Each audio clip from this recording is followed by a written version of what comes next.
The Keshari transport Verath's wing had been gone for 11 minutes when its emergency beacon finally found somewhere to go. Lieutenant Declan Marsh heard it come in as a priority interrupt across the patrol corvette Riven's secondary board. A sharp, structured pulse riding a frequency his console flagged as the compact emergency relay. A mutual aid channel he had never once in 14 months of border patrol seen carry actual traffic. He almost assumed a test. The channel ran a diagnostic ping every 6 hours, and for a half-second he waited for the test-complete tone. It did not come. "I have a live compact beacon," Marsh said, pulling it to the primary display. Keshari Standard Distress Format. Article 9 Activation. Chief Petty Officer Yuna Sato, sitting 2 stations to his left, did not look up from her own board immediately. "Article 9, she repeated. Mutual Crisis Aid. Correct. The beacon carries hull loss coding and life sign data. He read the telemetry. 12 life signs, spread across what the beacon identified as emergency evacuation pods. The pods were on drift trajectories, no propulsion, standard ballistic spread from a catastrophic event. The Verath's wing itself was gone. Not damaged, not disabled. Gone. The debris field the beacon was transmitting from had a mass profile consistent with a full structural failure. Origin point is 4.3 light minutes from our current position." Sato was looking now. "That's inside the drift margin." It was. The drift margin was a navigational buffer zone along the outer edge of the Keshari territorial boundary. Not contested, not exactly shared, just an area where no one went very fast and everyone logged their transit carefully.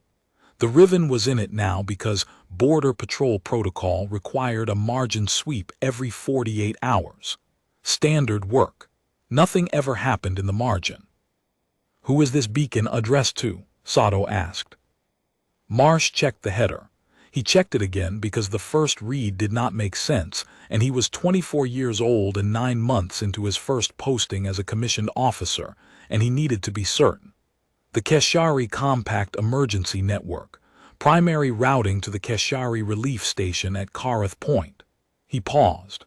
"Kareth Point is offline. Decommissioned 8 months ago." Sato said nothing. The beacon's secondary routing hit a compact fallback directory. He traced the chain on his screen. The fallback directory is 40 years old. It still lists Article 9 mutual aid respondents under the original compact terms. He pulled the respondent list.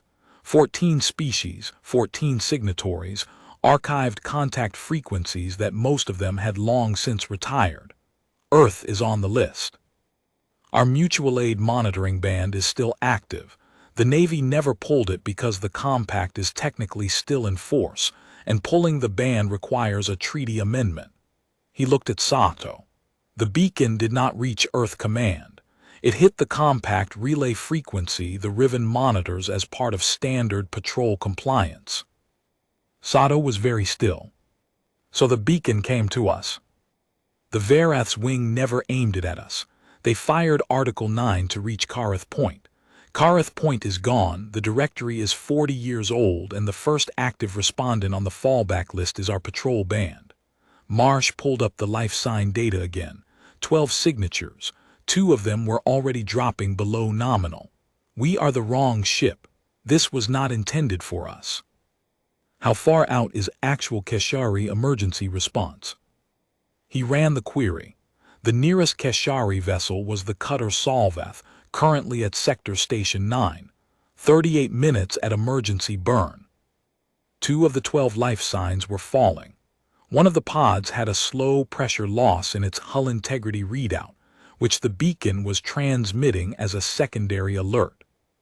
Pressure loss in a Keshari emergency pod was not a fast death, but it was not slow enough to wait 38 minutes. "Plot an intercept course for the debris field," Marsh said. Sato pulled up the intercept calculation without asking whether he was certain. That was what he needed from her right now. The course appeared on the main nav display. 6 minutes at combat thrust, which the Riven was cleared to use in the margin under emergency response protocol.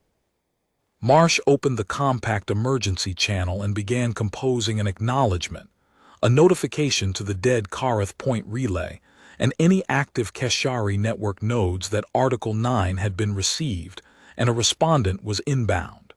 He logged their course change, their speed, and the time. Then he opened the distress pod frequency and broadcast on all Keshari standard emergency bands. Keshari survivors, this is the Earth Patrol Corvette Riven. We have received your Article 9 beacon via the compact fallback directory. We are 8 minutes out. Transmit your pod identifiers and we will prioritize retrieval by life sign status. He paused. We understand this channel was not intended for us. We are here regardless. For 4 seconds there was nothing. Then a voice came back, hoarse and careful, the words shaped around an accent that the Riven's translator software caught and rendered with the slight flatness of a live process working at its limits. Earth vessel, a pause. This is Captain Savar Eth of the Keshari Transport Verath's wing. My ship is gone. I have 12 survivors across 9 pods. Another pause longer. You are not whom we called. No, Marsh said, we are not. Article 9 was filed for Corvette Point. I did not know Corvette Point had closed. It closed 8 months ago. The fallback directory had not been updated. Marsh was watching the 2 falling life signs. Captain Eth, which pod has the pressure loss? A half-beat of silence that might have been surprise. Pod 7, Navigator Kale and his apprentice. We will reach Pod 7 first. Transmit the complete pod array and any medical data you have on your survivors. The data came through in a compressed burst, pod positions, life sign summaries. 2 survivors flagged critical, 6 more with minor to moderate status. Marsh fed it all to Sato, who was already talking to their 2-person retrieval team in the aft docking bay, getting them suited and at the hatch. The Riven carried a 4-berth medical bay and a retrieval arm rated for standard pod dimensions. Keshari emergency pods were not standard by Earth specifications, but they were close enough. Marsh had already run the compatibility check, and close enough was going to have to be what it was. Sato said from her station, without looking up, Pod 7's pressure loss is accelerating. The Navigator and the Apprentice will reach hypoxic threshold in approximately 14 minutes. Marsh looked at the nav display. 7 minutes to intercept at current thrust. 7 minutes to maneuver, match velocity, and get the retrieval arm on Pod 7. After that, 11 more pods to collect. The Solveth was still 31 minutes out. He did not say anything about the arithmetic. He pushed the thrust to maximum and told the engine room to hold it there. Captain Eth's voice came back on the channel. Earth vessel, I need to understand what is happening. You said the beacon reached you through the fallback directory. Correct. The compact is 40 years old. Earth is still a respondent. Earth never formally withdrew. The Navy keeps the band active for compliance purposes. A beat. We don't often get traffic. A pause from the other end of the channel that Marsh was beginning to recognize. As the way Savar Eth processed information, he had not anticipated. Your ship was already in the margin. We patrol it every 48 hours. We were here. And you are coming. We are already coming, Captain. 40 seconds to intercept of Pod 7. Sato said quietly, arm engaged, velocity match in 12 seconds. Marsh watched the retrieval display. The arm extended, a mechanical process with no drama to it, just precision and patience, the same procedure used to recover Earth's own survey probes. Pod 7 was tumbling slowly, a steady end-over-end rotation that the arm compensated for with small thruster bursts. The life signs inside it were still present, weak, but present. The arm locked, the hatch seal engaged, pressure equalized in 31 seconds. Pod 7 secure, Sato reported. 2 survivors conscious but hypoxic. Moving them to medical now. Marsh marked it in the log and turned the Riven toward Pod 3, which the life sign data had flagged as the next critical priority. Captain Eth, Pod 7 is aboard. 2 survivors are being treated. We are moving to the next pod. The silence on the other end was different this time. He could not have said exactly how. The translator software did not carry tone with any reliability, but it was different. "You came for the wrong call," Eth said finally. "We came for the right distress," Marsh said. "The routing error is not your concern right now. Where are you in the array?" "Pod 1, I am functional." "Then you are last. We work outward from critical." He expected resistance, a captain's instinct, the thing that made commanders insist they be last only in principle and first in practice when their own survival was on the line. Eth said nothing for a moment. Then, "Understood." They worked the pod array in order of need. Pod 3 held a Keshari engineer with a head injury who required the retrieval team to brace her carefully through the hatch.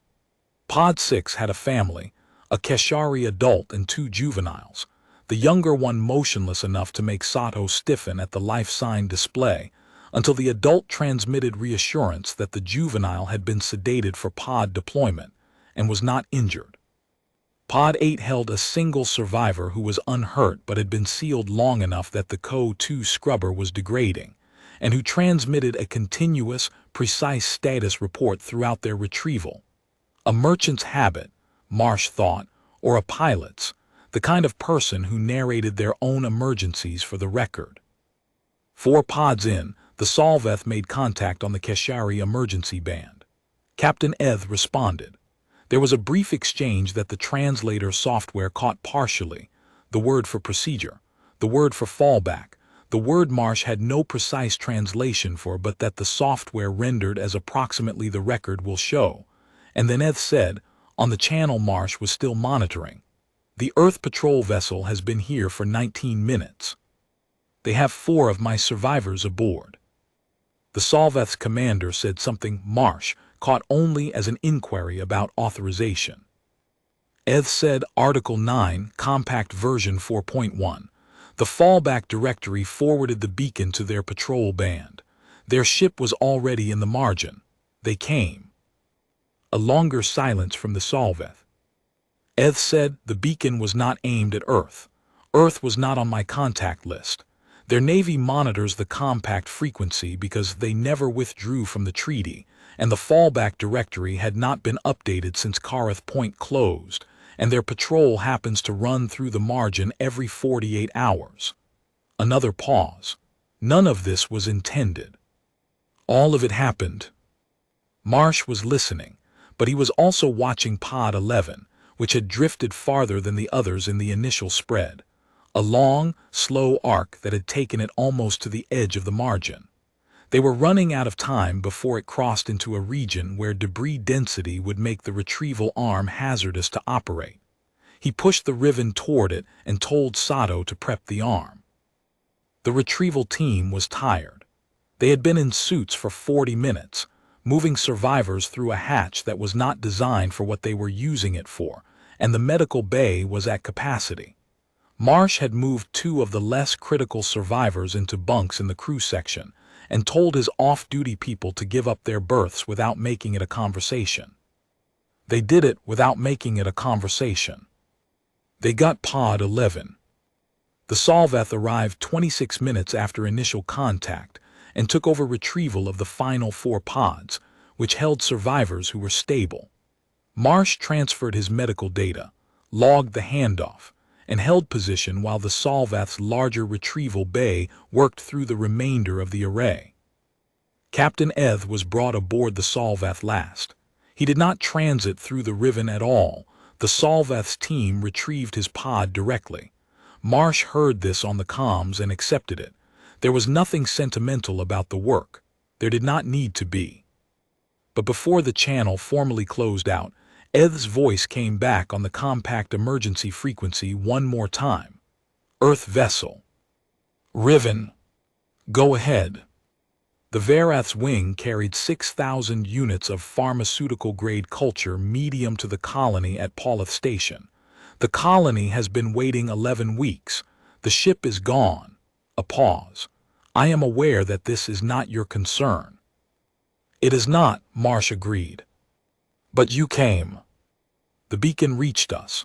Article 9 is Article 9.